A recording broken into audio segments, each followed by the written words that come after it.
बच्चों, मैं सुमित्रा गौतम। आज हम कक्षा नवम में क्षितिज पुस्तक का गद्य खंड का पाठ दो बेलों की कथा पढ़ेंगे।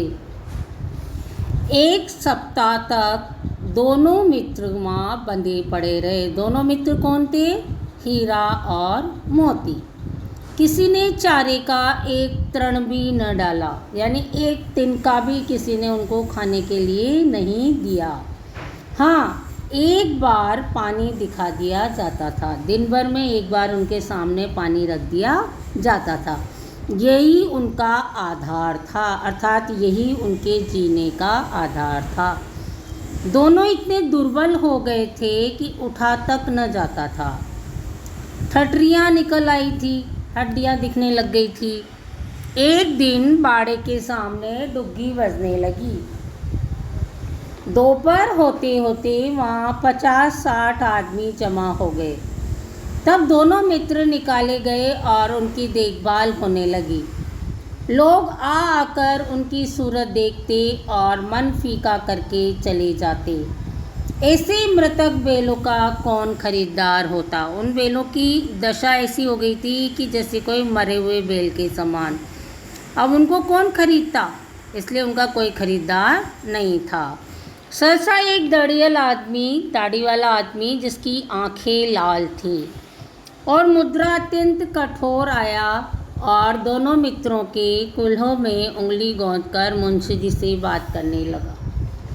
उसका चेहरा देखकर अंतर्ज्ञान से दोनों मित्रों के दिल कांप उठे। वह कौन है और उनको क्यों टटोल रहा है, इस विषय में उन्हें कोई संदेह न हुआ। दोनों ने एक दूसरे को भीत नेत्रों से, यानी अंदर के नेत्रों से देखा और सिर झुका लिया। हीरा ने कहा, गया के घर से नाहक भागे, अब जान न बचेगी। कि हम तो गया के घर से यूं ही आए, अब तो हमारी जान भी नहीं बचेगी। मोती ने अश्रद्धा के भाव से उत्तर दिया। कहते हैं भगवान सबके ऊपर दया करते हैं, उन्हें हमारे ऊपर क्यों दया नहीं आती? भगवान के लिए हमारा मरना जीना दोनों बराबर है। चलो अच्छा ही है, कुछ दिन उसके पास तो रहेंगे। एक बार भगवान ने उस लड़की के रूप में हमें बचाया था, अब न बचाएंगे। ये आदमी छुरी चलाएगा, देख लेना। तो क्या चिंता है? मांस, खाल, सींग, हड्डी सब किसी न किसी के काम आ जाएंगे। नीलाम हो जाने के बाद दोनों मित्र उस दड़ियल के साथ चले। दोनों बैल बिक चुके हैं, हीरा और मोती, और दोनों उस दाढ़ी वाले के साथ चले। दोनों की बोटी बोटी काँप रही थी, दोनों का अंग अंग काँप रहा था। बेचारे पाँव तक न उठा सकते थे, पर भय के मारे गिरते पड़ते भागे जाते थे, क्योंकि वह जरा भी चाल धीमी हो जाने पर जोर से डंडा जमा देता था। राह में गाय बैलों का एक रेवड़ हरे हरे हार में चरता नजर आया। सभी जानवर प्रसन्न थे, चिकने चपल। कोई उछलता था, कोई आनंद से बैठा पांगुर करता था, मुंह हिलाता था। कितना सुखी जीवन था इनका, पर कितने स्वार्थी हैं ये सब। किसी को चिंता नहीं कि उनके दो भाई बदिक के हाथ पड़े कैसे दुखी हैं। सहसा दोनों को ऐसा मालूम हुआ कि ये परिचित राह है। हाँ, इसी रास्ते से गया उन्हें ले गया था। वही खेत, वही बाग, वही गांव मिलने लगे। प्रतिक्षण उनकी चाल तेज होने लगी। सारी थकान, सारी दुर्बलता गायब हो गई। आहा, ये लो, अपना ही हार आ गया। इसी कुएं पर हम पुर चलाने आया करते थे, यही कुआं है। मोती ने कहा, हमारा घर नगीच आ गया, हमारा घर पास में आ गया। हीरा बोला, भगवान की दया है, मैं तो अब घर भागता हूँ, ये जाने देगा? इसे मैं मार गिराता हूँ। नहीं नहीं, दौड़कर थान पर चलो। थान पर यानी स्थान पर, वहाँ से हम आगे ना जाएंगे। दोनों उन्मत्त होकर बछड़ों की भांति कुलेले करते हुए घर की ओर भागे और दौड़े। वो हमारा थान है। दोनों दौड़कर अपने थान पर आए और खड़े हो गए। दड़ियल भी पीछे पीछे दौड़ा चला आता था।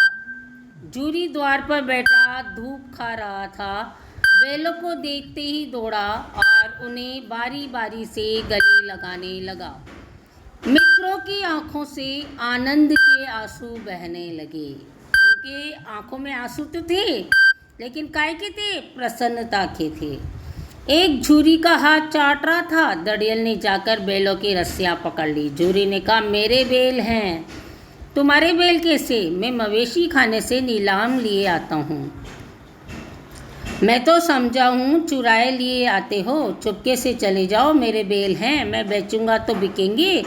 किसी को मेरे बैल नीलाम करने का क्या अख्तियार है? कोई अधिकार नहीं है मेरे बैलों को बेचने का। जाकर थाने में रपट कर दूंगा, यानी थाने में रिपोर्ट लिखा दूंगा। दड़ियल झल्लाकर बैलों को जबरदस्ती पकड़कर ले जाने के लिए बढ़ा। उसी वक्त मोती ने सींग चलाया। दड़ियल पीछे हटा। मोती ने पीछा किया। दड़ियल भागा। मोती पीछे दौड़ा। गांव के बाहर निकल जाने पर वो रुका, पर खड़ा दड़ियल का रास्ता देख रहा था। दड़ियल दूर खड़ा धमकियां दे रहा था, गालियां निकाल रहा था, पत्थर फेंक रहा था, और मोती विजय शूर की भांति उसका रास्ता रोके खड़ा था। गांव के लोग ये तमाशा देखकर हंसते थे। तब दड़ियल हार कर चला गया तो मोती अकड़ता हुआ लौटा। हीरा ने कहा, मैं डर रहा था कि कहीं तुम गुस्से में आकर मार न बैठो। अगर वो मुझे पकड़ता तो बेमारे न छोड़ता, मैं उसको मारता। अब न आएगा तो दूर से ही खबर लूँगा, देखो कैसे ले जाता है। जो गोली मरवा दे, मर जाऊँगा पर उसके काम तो ना आऊँगा। हमारी जान को कोई जान ही नहीं समझता, इसलिए कि हम इतने सीधे हैं। देखो अंतिम में हीरा मोती ने क्या कहा कि हम इतने सीधे हैं, इसलिए हमारे साथ ऐसा दुराचार होता है। जरा देर में नादों में खली, भूसा, चौकर, दाना भर दिया गया और दोनों मित्र खाने लगे। जूरी खड़ा दोनों को सहला रहा था, प्यार से उसके ऊपर हाथ फेर रहा था। 20 लड़के तमाशा देख रहे थे। सारे गांव में उत्साह सा मालूम होता था। उसी समय मालकिन ने आकर दोनों के माथे चूम लिए। ये पाठ यहीं समाप्त होता है। इस पाठ के आपको प्रश्नोत्तर करने हैं। धन्यवाद।